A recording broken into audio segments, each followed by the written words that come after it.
3 ವರ್ಷಗಳ ಹಿಂದೆ ಕಾಲೇಜಿಗೆ ಹೋಗುವಾಗ ನಡೆದಿದ್ದ ಒಂದು ಸಣ್ಣ ಕಿರಿಕಿಂದು ಅದೆಷ್ಟು ಕನಸುಗಳನ್ನು ಹೊತ್ತು ಬದುಕುತ್ತಿದ್ದ ಯುವಕನ ಬರ್ಬರ ಹತ್ಯೆಯಲ್ಲಿ ಅಂತ್ಯವಾಗಿದೆ.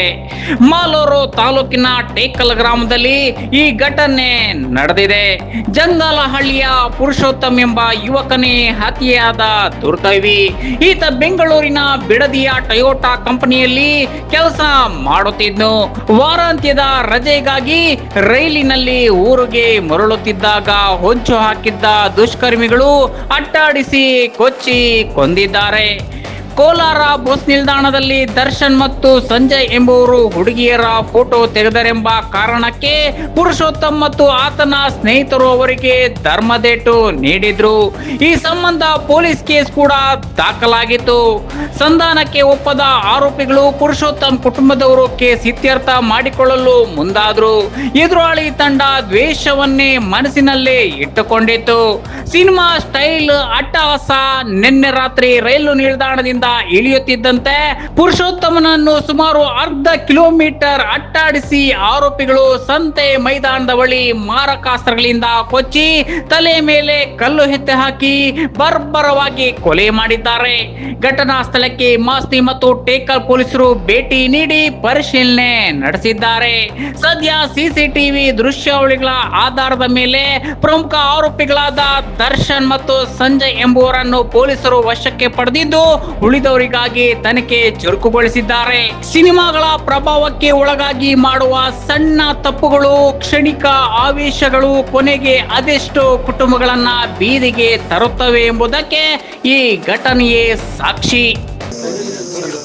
ಪುರುಷೋತ್ತಮ್ ಗೌಡ ಹುಡುಗ ಹೆಸರು, ನಮ್ಮ ಅಣ್ಣನ ಮಗ. ಅವನು ಬೆಂಗಳೂರಲ್ಲಿ ಕೆಲಸಕ್ಕೆ ಹೋಗ್ತಾ ಇದ್ದ. 3 ವರ್ಷ ಹಿಂದೆ ಇಲ್ಲಿ ITI ಮಾಡ್ತಾ ಇದ್ದ ಕೋಲಾರಲ್ಲಿ.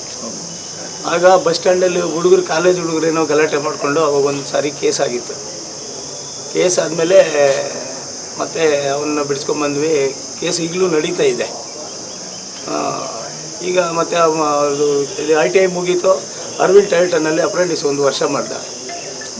1 ವರ್ಷ ಮುಗಿದ್ಮೇಲೆ 3 ತಿಂಗಳಿಂದ ಜಾಬ್ಗೆ ಹೋಗ್ತಾ ಇದ್ದಾನೆ, ಬೆಂಗಳೂರಿಗೆ ಡೈಲಿ ಟ್ರಾವೆಲ್ ಮಾಡ್ತಾ ಇದ್ದಾನೆ.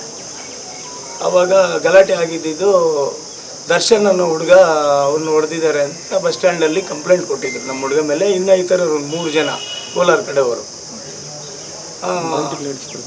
ಆಮೇಲೆ ಅದು ಕೇಸ್ ಆಯಿತು. ಕೇಸ್ ನಡೀತಾ ಇತ್ತು, ಈಗಲೂ ನಡೀತಾ ಇದೆ. ಹೋದ ತಿಂಗಳು ಕೇಸ್ಗೆ ಹೋಗಿ ಬಂದಿದ್ದ ಅವನು. ಈಗ 3 ತಿಂಗಳಿಂದ ರೆಗ್ಯುಲರಾಗಿ ಬೆಂಗಳೂರು ಕೆಲಸಕ್ಕೆ ಹೋಗಿ ಬರ್ತಾ ಇದ್ದಾನೆ. ಡೈಲಿ ಟ್ರೈನಲ್ಲಿ ಟ್ರಾವೆಲ್ ಮಾಡ್ತಾ ಇದ್ದಾನೆ. ಇವರು ಮಂಜುನಾಥ್ ಅನ್ನೋರು, ಅವ್ರ ಮಗ ದರ್ಶನ್ನು, ಮತ್ತು ಸಂಜಯ್ ಅನ್ನೋ ಹುಡುಗ, ಮತ್ತು ಅವ್ರ ಗ್ಯಾಂಗು ಒಂದು 7-8-10 ಜನ ಹಳೆಯ ದ್ವೇಷ ಇಟ್ಕೊಂಡು ಈಗ ನಮ್ಮ ಹುಡುಗನ್ನ ಈ ಥರ ಮಾಡಿದ್ದಾರೆ. ಇವಾಗ ಅಂದರೆ ಸರ್, ಈ ಗಲಾಟೆ ಆಗಿ ಎಷ್ಟು ದಿವಸ ಆಯಿತು? ಇದು 3 ವರ್ಷ ಆಗಿತ್ತು ಸರ್. 3 ವರ್ಷದಿಂದ ನಾವು ಏನು ರಾಜಿ ಮಾಡ್ಕೊಳ್ಳೋಣ ಅಂತ ಒಂದು 3-4 ಬಾರಿ ಕರೆದಿದ್ದೀವಿ. ಯಾರೋ ದೊಡ್ಡವ್ರ ಹತ್ರ ಮುಂದೆ ಇಟ್ಕೊಂಡು ಕರೆದಿದ್ದೀವಿ. ರಾಜಿಗೆ ಬರಲಿಲ್ಲ. ಅವರು ಯಾವುದೇ ಕಾರಣಕ್ಕೂ ರಾಜಿಗೆ ಬರಲಿಲ್ಲ. ಇದನ್ನು ಹಳೆಯ ದ್ವೇಷ ಇಟ್ಕೊಂಡು ಅವ್ರು ಮಂಜುನಾಥ್ ಅವರು ಅವ್ರ ಮಕ್ಕಳಿಗೆ, ಅವರು ಜೊತೆಗಾರರಿಗೆಲ್ಲ ಕುಮ್ಮಕ್ಕೆ ಕೊಟ್ಟು ಈ ಥರ ಮಾಡಿದ್ದಾರೆ. ಇವಾಗ ಮಂಜುನಾಥ್ ಅವ್ರು ಏನು ಕೆಲಸ ಮಾಡ್ತಾರೆ? ಅವರು ಮೊದಲು ಮಾಜಿ ಪಂಚಾಯತಿ ಅಧ್ಯಕ್ಷರಾಗಿದ್ದರು. ಮಾಜಿ ಬೆಟ್ಟ ಟೇಕಲ್ಲು. ಈಗ ಏನು ಹೇಳ್ತೀವಿ ಸರ್ ನಿಮ್ಮ ಮಗನ ಪರಿಸ್ಥಿತಿ ನೋಡೋಲ್ಲ? ಮಗನ ಪರಿಸ್ಥಿತಿ ನೋಡಿ ಏನು ಹೇಳೋಣ ಸರ್, ಏನು ಹೇಳೋಣ? ಕೈಗೆ ಬಂದಿದ್ದು ಮಗ ಇಲ್ಲಲ್ಲ ಸರ್ ಇವತ್ತು. ಏನು ಹೇಳೋಣ ಹೇಳಿ? ಅಷ್ಟು ಕ್ರೂರವಾಗಿ ಕೊಂದಿದ್ದಾರೆ, ಈ ಥರ ಮಾಡಿದ್ದಾರೆ. ಒಂದು ಮಾನವೀಯತೆ ಒಂದು ಇಲ್ದೇ ಒಂದು ಕ್ರೂರ ಮೆರೆದು ಈ ಥರ ಮಾಡಿದ್ದಾರೆ. ಹೆಂಗಿದೆ ಸರ್? ಏನಕ್ಕೆ ಆಗ್ತದೆ ಸರ್? ಆ ಥರ ಕ್ರೂರ ದ್ವೇಷ ಏನಕ್ಕಿತ್ತು ಸರ್? ಏನಕ್ಕಿತ್ತು? ಇಲ್ಲ, ಆ ಥರ ಏನಾದರೂ ಇದ್ದಿದ್ರೆ ನಮ್ಮನ್ನು ಕರೆಸಿ ಆದರೂ ಮಾತಾಡ್ಬೋದಿತ್ತಲ್ಲ.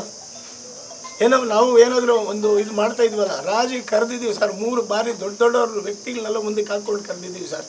ಬರಲಿಲ್ಲ ರಾಜಿಗೆ ಬರದೆ ಇವತ್ತು ಈ ಥರ ಕ್ರೂರವಾಗಿ ಈಗ ಕತ್ತರಿಸಿ ತಲೆ ಬುಡ ಎಲ್ಲ ಜಜ್ಜಿ ಕಲ್ಲುಗಳಲ್ಲಿ ಸಾಯಿಸಿದ್ದಾರೆ ಸರ್ ಇವತ್ತು.